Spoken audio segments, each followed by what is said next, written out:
तो देसी इंग्लिश में आप सबका फिर से एक बार स्वागत है। जिन्होंने चैनल को सब्सक्राइब नहीं किया है वो ज़रूर से सब्सक्राइब कर लें ताकि देसी इंग्लिश की सभी वीडियो आपको सबसे पहले मिले। आज के इस वीडियो में मैं आप सबको बताऊंगा टेंस, जिसका हिंदी मीनिंग होता है काल अथवा समय। यह एक ऐसा टॉपिक है जो आज भी छात्रों के लिए समस्या बना हुआ है। शिक्षक पढ़ाते तो हैं पर छात्र हमेशा कंफ्यूज। तो आज हम लोग इस कंफ्यूजन को दूर करेंगे। Then let's we start. Verb का कोई भी रूप जिससे कार्य होने के समय अथवा स्थिति का पता चले टेंस कहलाता है। मुख्यतः टेंस के 3 प्रकार होते हैं। पहला प्रेजेंट टेंस, वर्तमान काल, जिससे हमें पता चले कि कोई भी कार्य वर्तमान में हो रहा हो। सेकंड पास्ट टेंस, भूतकाल, जो कार्य बीत चुका हो। थर्ड फ्यूचर टेंस मीन्स भविष्य काल, जो कार्य होने वाला हो। प्रत्येक टेंस को 4 भाग में बांटा गया है, मीन्स टोटल टेंस 12, जो बिल्कुल ही आसान है। सिर्फ आपको एक टेंस समझना है और बाकी आप खुद बना लेंगे। तो शुरुआत करते हैं। प्रेजेंट टेंस, वर्तमान काल। पहला सिंपल प्रेजेंट टेंस, इसे प्रेजेंट इंडेफिनिट टेंस भी कहा जाता है। इस टेंस में समय निर्धारित नहीं होता है कि कोई कार्य कब हो रहा है। जिस हिंदी वाक्य के क्रिया के अंत में ता है, ती है, ते है आदि लगा हो तो वह सिंपल प्रेजेंट टेंस का वाक्य होगा। फॉर एग्जाम्पल, वह फुटबॉल खेलता है, मैं हिंदी बोलता हूँ। इन दोनों वाक्य में हम लोग देख रहे हैं वर्ब के अंत में ती है, ता है लगा है, मीन्स यह सेंटेंस सिंपल प्रेजेंट टेंस का है। अब हम लोग इसका स्ट्रक्चर देखते हैं। सब्जेक्ट प्लस वर्ब का फर्स्ट फॉर्म या 5वां फॉर्म प्लस ऑब्जेक्ट। वह फुटबॉल खेलती है, यहाँ सब्जेक्ट सी, वर्ब का 5वां फॉर्म लगेगा यहाँ पर प्लेज, क्या खेलती है, ऑब्जेक्ट फुटबॉल, मीन्स सी प्लेज फुटबॉल। नेक्स्ट, मैं हिंदी बोलता हूँ, यहाँ पर सब्जेक्ट आई के साथ वर्ब का फर्स्ट फॉर्म स्पीक, क्या बोलता हूँ, हिंदी बोलता हूँ, object Hindi, I speak Hindi. यहाँ आपको कंफ्यूज होने की आवश्यकता नहीं है। मैं आगे बताऊँगा किसके साथ वर्ब का फर्स्ट फॉर्म लगेगा और किसके साथ वर्ब का 5वां फॉर्म। नेक्स्ट है प्रेजेंट कॉन्टिन्यूअस टेंस। इसे हम लोग प्रेजेंट इम्परफेक्ट या प्रोग्रेसिव भी कहते हैं। इस टेंस में कोई भी कार्य जारी रहता है, मीन्स कंटिन्यू रहता है। जिस हिंदी वाक्य के वर्ब के साथ रहा है, रही है, रहे हैं लगा हुआ हो तो वह वाक्य प्रेजेंट कॉन्टिन्यूअस टेंस का होगा। फॉर एग्जाम्पल, राधा पत्र लिख रही है, वे लोग मुझ पर हंस रहे हैं। इस टेंस का स्ट्रक्चर देखते हैं। सबसे पहले subject plus is are am plus verb का 4था फॉर्म प्लस ऑब्जेक्ट। इसी प्रकार राधा पत्र लिख रही है, सब्जेक्ट राधा, राधा के साथ इज, वर्ब का 4था form writing a letter, Radha is writing a letter. Next, वे लोग मुझ पर हंस रहे हैं, दे आर लाफिंग एट मी।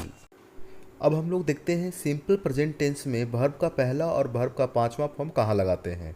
जब सब्जेक्ट सिंगुलर फॉर्म में थर्ड पर्सन में हो तो वहाँ पर वर्ब का 5वां फॉर्म, जैसे ही, सी, इट या कोई नाम हो उसके साथ वर्ब का 5वां फॉर्म, और बाकी सभी के साथ वर्ब का पहला फॉर्म लगाते हैं। इसके बाद प्रेजेंट कॉन्टिन्यूअस टेंस, इसमें इज आर एम कहाँ लगाया जाता है। जब सब्जेक्ट सिंगुलर फॉर्म में हो तो उसके साथ इज का प्रयोग करते हैं, जैसे ही, सी, इट नाम हो वहाँ पर इज लगाएंगे। और जब सब्जेक्ट प्लूरल फॉर्म में हो तो उसमें आर लगाते हैं, जैसे we, they, you etcetera. Exception, singular होते हुए भी आई के साथ हमेशा एम का प्रयोग करते हैं। नेक्स्ट, प्रेजेंट परफेक्ट टेंस, कोई भी कार्य पूरा हो चुका हो, यदि वाक्य के अंत में चुका है, चुकी है, चुके हैं, या है, ई है, ए है आदि रहे तो वह वाक्य प्रेजेंट परफेक्ट टेंस का होगा। फॉर एग्जाम्पल, मैं कहानी लिख चुका हूँ, वह मैच जीत गया है।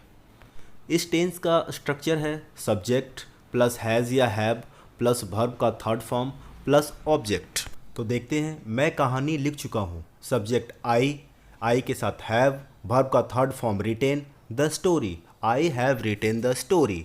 नेक्स्ट, वह मैच जीत गया है, he has won the match. Next, present perfect continuous tense, कोई भी कार्य पूरा हो चुका है और जारी भी है। जिस हिंदी वाक्य के क्रिया के अंत में ता रहा है, ती रही है, ते रहे हैं और समय दिया रहे तो वह वाक्य प्रेजेंट परफेक्ट कॉन्टिन्यूअस टेंस का होगा। इसका structure subject has have plus been, verb का फोर्थ फॉर्म ऑब्जेक्ट सिंस या फॉर, अंत में समय। फॉर एग्जाम्पल, वे लोग इस विद्यालय में 3 वर्षों से पढ़ते रहे हैं। They have been studying in this school for 3 years. तुम लोग 4 बजे से फुटबॉल खेलते रहे हो। You have been playing football since 4 o'clock। Next, past tense. पहला, पास्ट इंडेफिनिट टेंस, इसे सिंपल पास्ट टेंस भी कहते हैं। जिस हिंदी वाक्य क्रिया के अंत में या ई ए हो वह टेंस पास्ट इंडेफिनिट टेंस का होगा। स्ट्रक्चर, सब्जेक्ट, वर्ब का second form plus object. For example, वे लोग पत्र लिखे। They wrote a letter.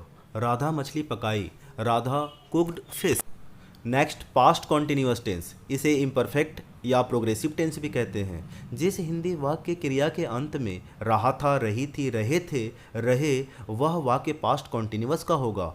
इसका स्ट्रक्चर देखते हैं। Subject was were plus verb का fourth form plus object. For example, वह कहानी पढ़ रही थी। She was reading a story. Next, वे लोग अंग्रेजी सीख रहे थे। They were learning English. Next, past perfect tense. जब किसी हिंदी वाक्य के अंत में या था, ई थी, ए थे, चुका था, चुकी थी, चुके थे, रहे, तो वह वाक्य पास्ट परफेक्ट टेंस का होगा। इसका स्ट्रक्चर है सब्जेक्ट हैड प्लस भी3 प्लस ऑब्जेक्ट। फॉर एग्जाम्पल, तुमने मेरी मदद की थी। You had helped me. वह दिल्ली पहुंच चुकी थी। She had reached to Delhi. Next, past perfect continuous tense.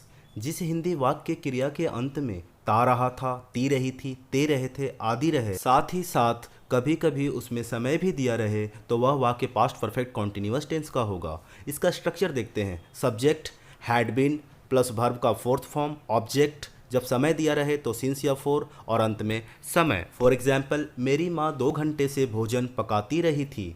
My mother had been cooking food for 2 hours। Next, मैं सोमवार से कविता लिखता रहा था। I had been writing a poem since Monday. अभी तक हम सब प्रेजेंट टेंस पढ़ चुके हैं। प्रेजेंट टेंस के 4 भेद, simple present, present continuous, present perfect and present perfect continuous. इसी प्रकार जहाँ जहाँ प्रेजेंट लगा हुआ है उसको चेंज कर पास्ट लगा देंगे। फिर हमारा पास्ट जहाँ जहाँ है वहाँ पर हम लोग फ्यूचर लगा देंगे। इसी प्रकार हमारा 4 + 4 + 4 = 12 टेंस आसानी से बन जाएंगे। Next, use of since and four. Since या फोर का प्रयोग परफेक्ट कॉन्टिन्यूअस टेंस में करते हैं। सबसे पहले सिंस का प्रयोग, जब वाक्य में निश्चित समय पॉइंट ऑफ टाइम का बोध होता हो तो हम लोग सिंस का प्रयोग करते हैं। फॉर एग्जांपल, 4 बजे से, सोमवार से, जून से, 2019 से, सुबह से इत्यादि, ये सभी निश्चित समय है। नेक्स्ट, यूज ऑफ फोर, जब वाक्य में अनिश्चित समय पीरियड ऑफ टाइम का बोध हो।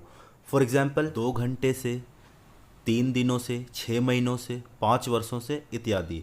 यहाँ ये समय का निश्चित पता नहीं चल पा रहा, 2 घंटे कब से, 3 दिनों कब से, इसलिए ये सभी अनिश्चित समय है और यहाँ पर हम लोग फोर का प्रयोग करेंगे। Next, future tense. पहला, सिंपल फ्यूचर टेंस। जिस हिंदी वाक्य के क्रिया के अंत में गा गे गी हो वह वाक्य सिंपल फ्यूचर टेंस का होगा। इसका स्ट्रक्चर है सब्जेक्ट प्लस विल या shall plus V1 plus object. For example, शिक्षक अंग्रेजी पढ़ाएंगे। The teacher will teach English. हम लोग तुम्हारी मदद करेंगे। We shall help you. Next, future continuous tense. जिस हिंदी वाक्य क्रिया के अंत में रहा होगा, रही होगी, रहे होंगे, रहे, तो वह वाक्य फ्यूचर कॉन्टिन्यूअस टेंस का होगा। इसका स्ट्रक्चर देखते हैं। सब्जेक्ट प्लस विल या शैल, बी प्लस वर्ब का fourth form plus object. For example, Sonu खेत में काम कर रहा होगा। Sonu will be working in the field. Next, हम लोग सिनेमा देख रहे होंगे। We shall be watching a movie. I और वी के साथ शैल का प्रयोग और बाकी सभी के साथ विल का प्रयोग करते हैं। नेक्स्ट है फ्यूचर परफेक्ट टेंस। जब हिंदी वाक्य क्रिया के अंत में या होगा, ई होगी, ए होंगे, चुका होगा, चुकी होगी, चुके होंगे, हो, तो वह वाक्य फ्यूचर परफेक्ट टेंस का होगा। इसका स्ट्रक्चर देखते हैं। सब्जेक्ट प्लस विल या shall plus have plus verb का third form plus object. For example, तुम्हारा भाई विद्यालय गया होगा। Your brother will have gone to school. Next, वे लोग घर पर सो चुके होंगे। They will have slept at home. पूरे टेंस का आखिरी टेंस है future perfect continuous tense.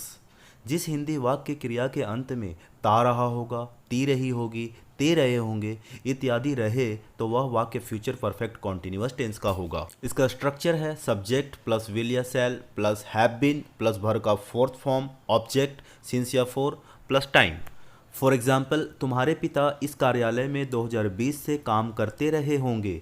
Your father will have been working in this office since 2020। उम्मीद है जानकारी आपको अच्छी लगी होगी। सब्सक्राइब लाइक शेयर जरूर कर दें। Thank you.